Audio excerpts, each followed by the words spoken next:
அல்லி விழியோரம் மஞ்சனத்தை தீட்டி அந்தி வண்ண பின்னல் மீது தாழை மலர் சூட்டி ஆதி முதல் அந்தம் ஆபரணம் பூட்டி அன்னமிவள் மேடை வந்தாள் மின்னல் முகம் காட்டி கெட்டி மேளங்கொட்டிட மணப்பெண்ணை தொட்டு தாலி கட்டினான் மாப்பிள்ளை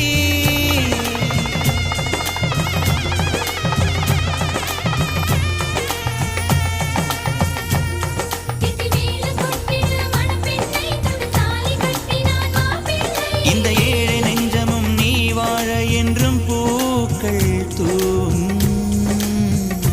நீ வாழ நலமாக